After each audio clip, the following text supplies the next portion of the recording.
Advance and be recognized, everyone, and welcome to another episode of the Sitrep podcast, your forward operations base for all things military and historical wargaming.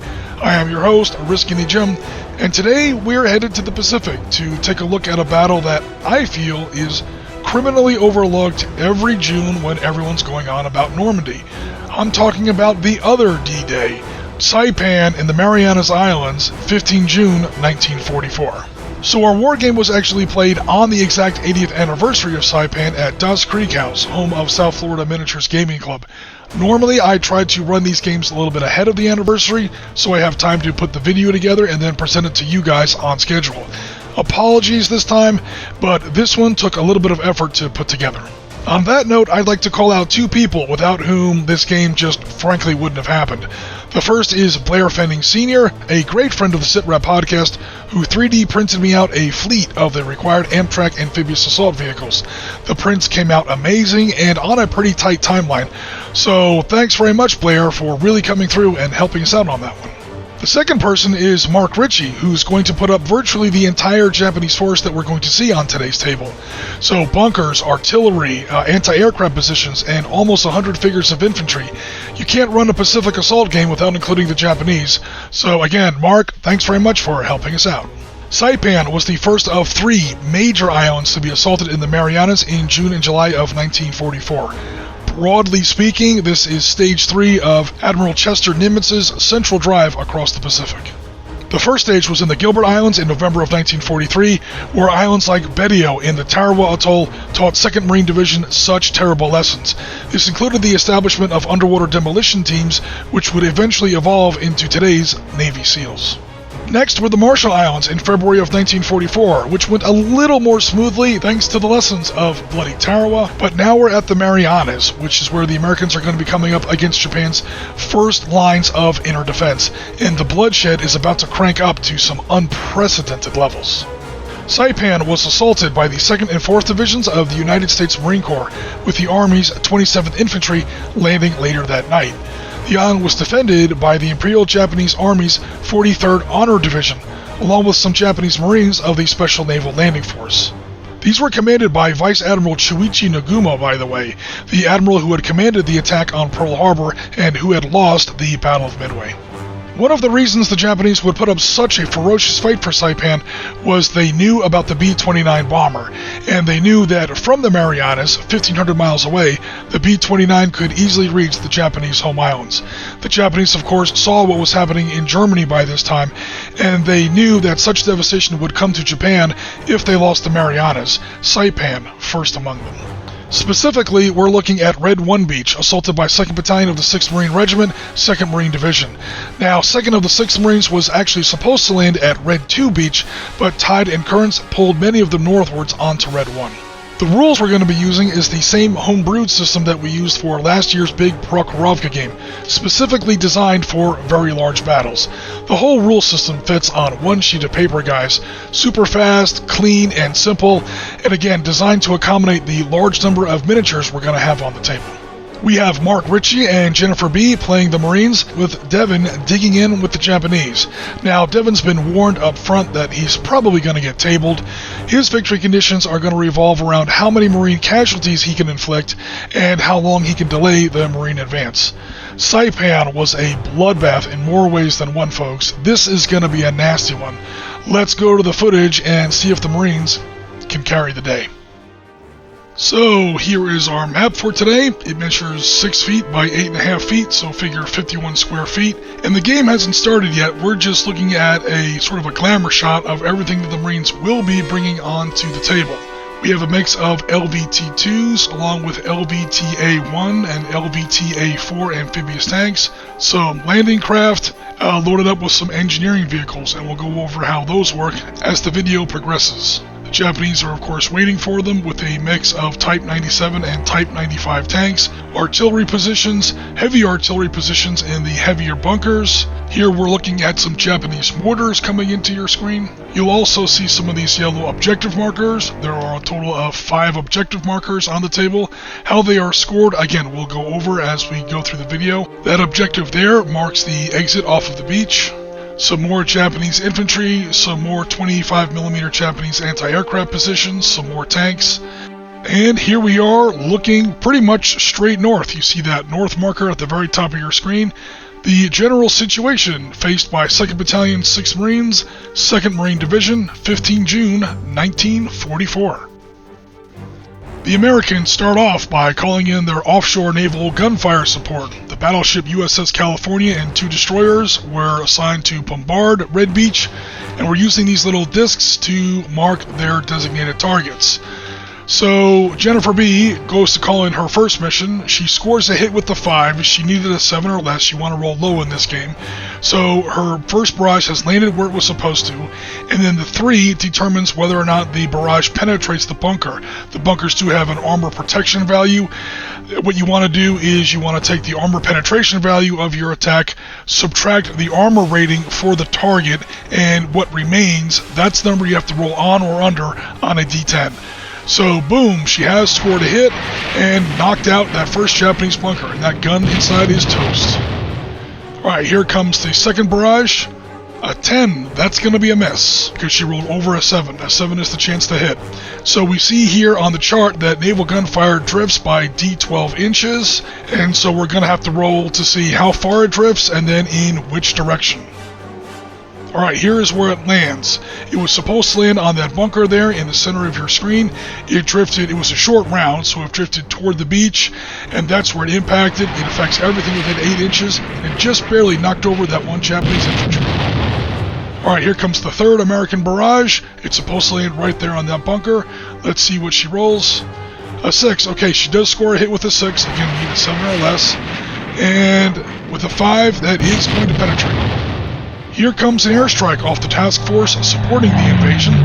Now, the Japanese, in order to shoot first, have to put their guns on Overwatch, and he hasn't had a chance yet to put all of his guns on Overwatch. Long story short, take your first shot. That anti-aircraft gun will not get a chance to shoot before he's struck. So the bomb has hit. Now we see the anti-tank, or the armor-piercing value of 8 for the bomb. Subtract the armor rating of the bunker, which is 2, means a 6, and with a roll of a 4, boom, he has penetrated the bunker and taken out that anti-aircraft position. So that's all of the naval gunfire support and the airstrikes. Here come the Amtraks. Jennifer is now moving her first Amtraks on the table at the extreme northern edge of the board. She started off there at the very edge of the table, took a double move order, so 2 moves at 9 inches, to cross the water and get on the sand as quickly as possible. Now here comes Devon's Overwatch fire. His heavy gun there in that big bunker is on Overwatch. He will get a shot as the Marines are coming ashore. Now he only has a 60-degree arc there that I'm trying to sort of show with my finger there. His basic choice is he can either take 2 shots while the Marines are still way offshore here, because the angle of course is wider with a greater distance. The problem is that Amtraks are mostly submerged. He's shooting at a -3. Or he can wait until the Marines land, no more -3, but now he'll only be able to hit 1 of them because of the reduced arc. So Devon has decided to take 1 good shot instead of 2 poor shots. He has waited until the Marines have hit the beach to actually take his shot. We saw where he was measuring the range. It's going to be over 2 feet, which puts him on the 4-foot range bracket. We find his heavy gun. We cross-reference for the range. Looks like he's going to need 5 or less on D10s in order to score a hit. It's a double fire order. He gets 2 chances. And looks like he has scored 1 hit. You gotta be shitting me, pile! Okay, now we gotta see if that shell has penetrated the armor. At this range, the heavy gun, has a penetration of 11 versus the Amtrak's armor of 2. They weren't very well armored. 9 or less to penetrate, and long story short, take your second shot. That Amtrak is toast. There is the hit Amtrak. Apparently he was hit so hard he turned all the way around. Private Pile, what are you trying to do to my beloved Corps? It's just a 3D print fail, and I wanted to show the damage section. Now, on a serious note, when the Marine Amtraks are hit, the Marines inside the vehicle get a 50-50 chance per figure to bail out. So some of them have survived, however, they have lost a lieutenant. That was Japanese Overwatch fire. Now we're actually on the Japanese activation, and looks like Devon's going to fire one of his light guns out of one of his smaller bunkers that's a little bit closer to where the Marines have landed. I thought he was shooting at that infantry, but nope, he is going to try and take out another Amtrak. Alright, so now he's under 2 feet, but he's firing a light gun, so his chance to hit is, again, a 5. Smaller gun, but it's closer. He scored a hit, but again, he gets to shoot twice. It's double fire order, so he's hit it twice. Alright, light gun only has an armor piercing value of 8. Again, you subtract the Amtrak's very thin armor of only 2. These things really were very vulnerable, folks. That's going to give him a 6 to penetrate. He has penetrated it twice. So, yeah, there is another Amtrak burning on the sand, and we're going to roll again for surviving passengers, see how many of them get onto the beach. Here come the Marine support tanks, but notice that they only moved 9 inches. They only took a single fire order. This way, they can also fire once and maybe put some suppressive fire onto the beach. The 2 37mm guns hit but didn't do any damage. The 75mm anti-personnel howitzers, however, both missed. Would have been better if it had been the other way around. You did that on purpose. You want to be different. Devon now activates some of his Japanese infantry. So that squad is going to take a double fire order. That squad is going to take a double fire order. That squad that was there is going to take a move order and move up into that bunker.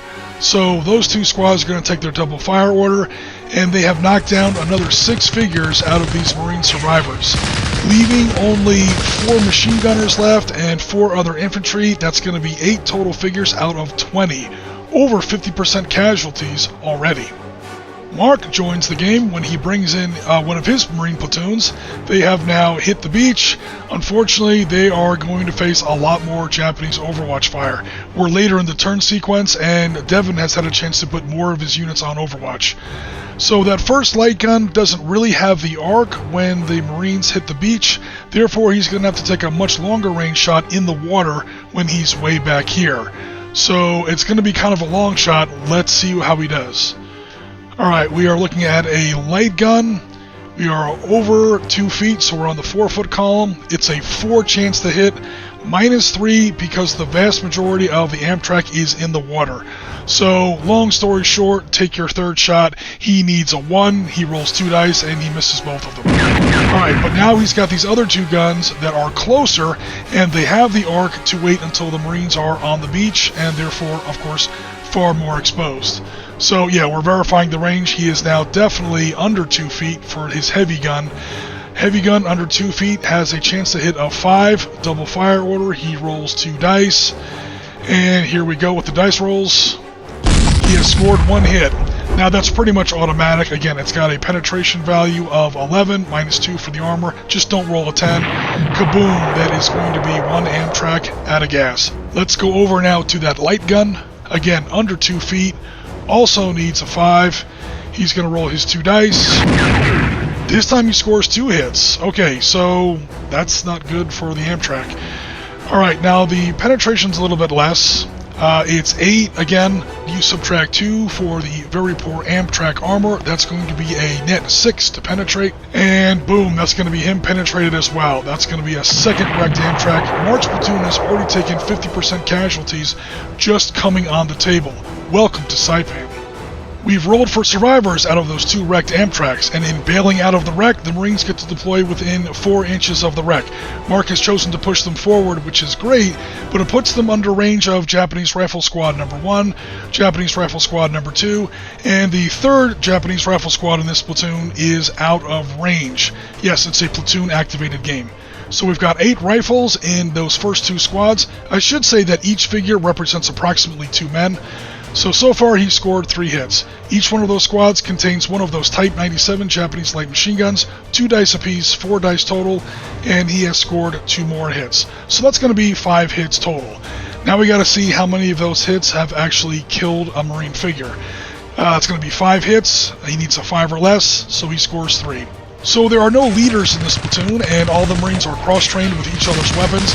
This means that Mark gets to pick which 3 figures he gets to knock out of this platoon. Needless to say, he's going to pick riflemen, thus sparing his flamethrowers, his mortars, and his bazooka rocket launchers. Clearly this is a Marine weapons platoon that's taking all this fire. A third platoon of Marine Amtraks has now hit the beach, and one of them, yes, has taken another hit from this 47mm anti-tank gun back there. We've rolled for survivors, and they have pushed up onto the beach. I know it looks like the Marines are getting absolutely pasted right now. Welcome to amphibious warfare in the Central Pacific, but trust me, once these Marines get ashore and come to grips, especially within assault range, things are going to get really nasty. Alright, meanwhile, one of the Japanese Type 97 Chi-Ha tanks with the 57mm low-velocity assault howitzer has rolled up and is going to try to lob an HE round into these Marines clinging to the sand. So he only gets to roll once because he did move, but he does score a hit with a 1. Great dice. Now we have to look at the blast damage, because again, this is an HE shell, not an armor-piercing shell. So it's going to be 5 dice, no matter what the range is, because again, it's an HE shell. So it's 5 dice versus 5 to actually kill a Marine figure. Looks like he scored 3 kills, and Mark is going to have to knock another 3 figures out of that platoon. Another 57mm howitzer-armed Type 97 Chi-Ha has rolled up, fired over that Japanese trench line, and tried to hit one of these Amtraks. Actually did score a hit, but believe it or not, perhaps because of that low-velocity round, for once the Amtrak armor has held. We are now officially beginning Turn 2, and thank God, because Turn 1 was really rough for the Marines. They have suffered a full 50% casualties, at least among their Amtraks. But now, with the beginning of Turn 2, comes the naval bombardment phase. USS California and those 2 destroyers, they are now sending in a fresh wave of naval gunnery strikes. So here's the first one we're going to resolve. It affects everything with 8 inches. Looks like Mark is trying to catch not only those 2 tanks, but also those 2 bunkers that are flanking them on either side. So first we have to roll to see whether or not the round hits. And on a chance of 7 or less on a D10, boom, they have scored a hit. Private Powell, you are definitely born again hard. Hell, I may even allow you to serve as a rifleman in my beloved Corps. Alright, great. So the Navy is on time and on target. Now we have to see if we actually start cracking those bunkers. So the first roll fails to crack that heavy bunker we see there to the south. That was a tough roll. He needed a 2 or less to penetrate that bunker. Now we're going to try and penetrate the light bunker. Alright, we have penetrated the light bunker, and it's time to assess some of the blast damage. That kills the crewman, that kills the crewman, and that kills the gun. Alright, that cleans that light gun out of that bunker. Now some of the excess blast damage, there's a total of 15 for a battleship strike, are trying to clean out some of the infantry in the nearby entrenchments. Okay, we're going to go ahead and knock out 2 of those figures. And now the last 5 dice, again, 3 groups of 5 for a battleship blast effect.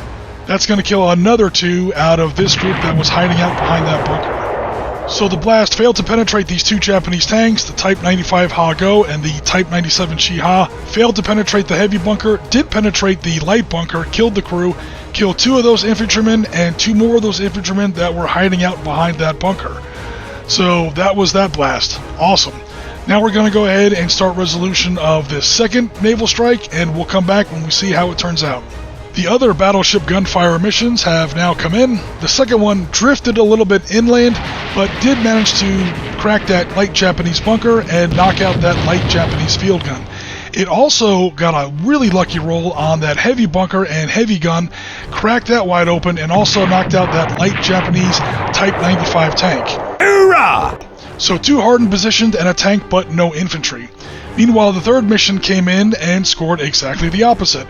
They failed to crack any hardened positions, that light bunker or those 2 Japanese tanks, but did manage to knock out, looks like 1, 2, 3 Japanese infantry in that entrenchment, and 3 more infantry in that entrenchment. Outstanding! Here comes the Navy airstrike, trying to bomb those 2 Japanese tanks holding the center of the beach. The only problem for the airstrike is, this time Devon does have his anti-aircraft on Overwatch, so this time they will get a chance to shoot at the American aircraft before he executes his bombing run.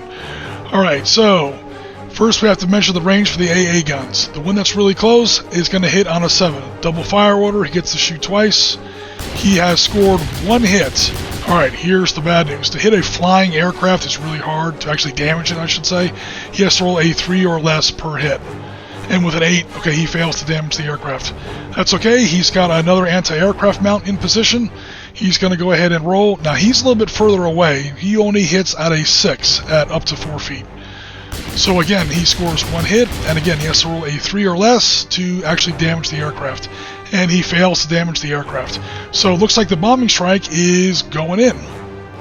Okay, the bombing strike has now hit its intended target and affects everything within 6 inches. So first we're going to resolve the penetration on that light Type 95 Ha-Go tank. And yeah, that was pretty easy. It's an 8 penetration, and the Ha-Go's armor is only a 2. So that's going to be a 6 to penetrate. Now on the Chi-Ha, she has to roll a 5 or less, but does score it. That's going to be a kill on the Chi-Ha as well. Let's see if they get lucky on that heavy bunker with an armor of 5. She needs a 3 or less on a D10. Okay, this time she fails. The bunker stands tall. What Jennifer is rolling for now is her residual blast damage from that bombing strike against some nearby Japanese infantry. Bombs are more accurate than battleship shells, but not nearly as powerful. Nevertheless, she easily scores enough to kill the remaining 3 Japanese infantry, and there's nothing else left alive within the 6-inch blast radius. Right now, the Marine amphibious tanks are coming ashore with another single move order. Again, they're taking a single move order, only 9 inches, so they can open fire again, this time against some Japanese tanks that are threatening the Marine left wing on the north end of the beach. They open fire, but wouldn't you know it, pretty much everything misses, and what does hit fails to penetrate. Private Pyle has dishonored himself and dishonored the platoon. Meanwhile, Mark is driving forward and finally getting some Marines from some intact Amtraks further up the beach. He's taking a single move order and then a disembark order. Again, he gets to disembark within 4 inches. 4 inches from your chest, Pyle! 4 inches! And it looks like he's right up against that bunker, setting it up for an assault next turn. Up comes another of Mark's Amtraks, again using the move and unload order. So in the first part of that order, the Amtrak takes a single movement, that's 15 inches on dry land, and then in the unload part of the order, he gets to disembark his Marine infantry within 4 inches of the Amtrak. Looks like he's trying to belly them up against that swell right behind the beach. Up comes the third Amtrak, and it looks like the Marines are finally getting a toehold here. And yeah, sure enough, we now have Marine infantry in the Japanese entrenchments. Now, the Marines, unfortunately, will not get a chance to assault this turn. They already took their 2 actions. Again, that's the movement and unloading. So they're going to have to wait until next turn to launch an actual assault. Meanwhile, the Japanese that are in the trench with them might just shoot at them point blank or might assault. I really advised against that. Looks like those 20 Marines in there have at least 2 flamethrower figures. Yeah, assaulting them would be a really bad idea. Meanwhile, in the background, we see Mark moving up a 4th Amtrak, and again, unloading infantry into Japanese entrenchments. Someone's drawn the samurai sword. As we move over to the Japanese activation, Devin says the hell with it.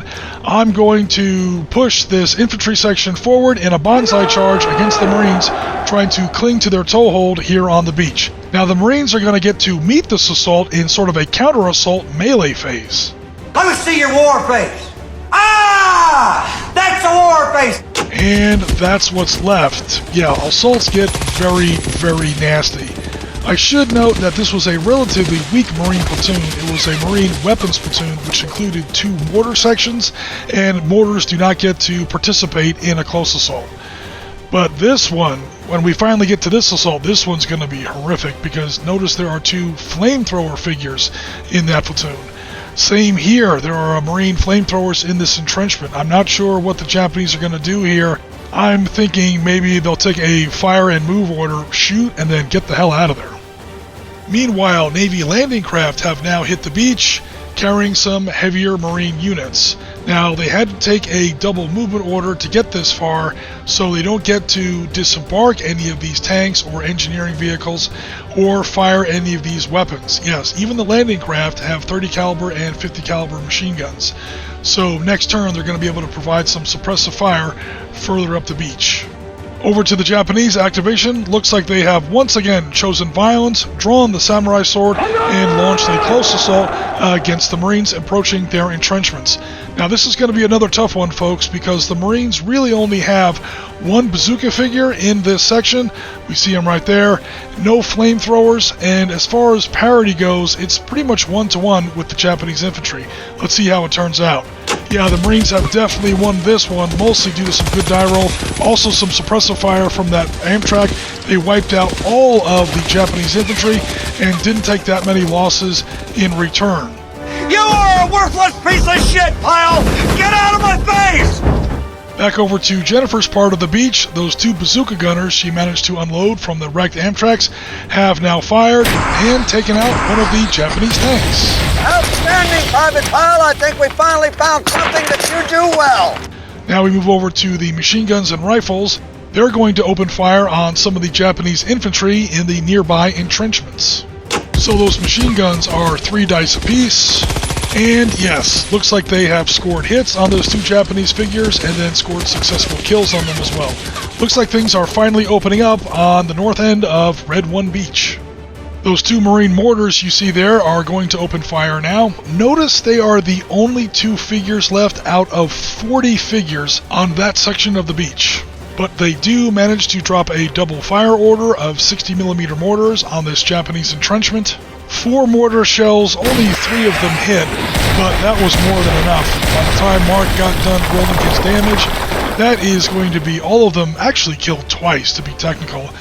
These figures were destroyed earlier, and yeah, that's going to be pretty much the end of that Japanese squad, and it's going to put another big crack in this Japanese line. So now that the Marines are actually ashore, they're starting to do a little bit better. And that's where we're going to leave it for today, folks. As you can tell, the Marines are taking absolutely horrific losses in the opening phases of this landing. But that actually kind of tracks historically. If you measure the casualties taken by 2nd and 4th Marine Divisions on the opening day of Saipan, especially in terms of the number of troops landed and in the yardage of beach that was actually being assaulted, casualties on Saipan easily outstrip anything suffered at Utah, Gold, Juno, or Sword, and even equal or even exceed losses taken on Omaha. But now we're entering the second stage of the game, where the Marines have actually come ashore. Now, Marine squads, platoons, and companies are built along much bigger orders of battle than their army equivalents, and by this stage of the Pacific War, they are much more heavily armed. In short, Marine Corps infantry is savage, as the Japanese are about to learn to their cost. Conversely, for all their bravery and near-fanatical resolve, Japanese infantry weapons and direct-fire artillery just isn't up to the job. Designed for a war fought in China in the 1930s, it just can't compete with what the Marines are bringing to the table. Don't get me wrong, the Japanese definitely have the guts, they just don't have the tools. So please come back next week when we finish up this absolute wood chipper of a game, and we see if the Marines can secure Red 1 Beach. But that's going to wrap us up for today, folks. Thanks very much for watching. Please like, comment, and subscribe if you enjoyed this content. Please remember to hit that notification bell. Also, please consider joining the Sitrep Podcast Discord. There's an auto-accept invitation link to our Discord in the description of this video. Join our community, see what everybody's up to, and best of all, show us what's happening on your hobby table. For now, this is Risky Jim with the Sitrep Podcast. We are rounds complete for another episode. And as always, Tango, thanks for watching.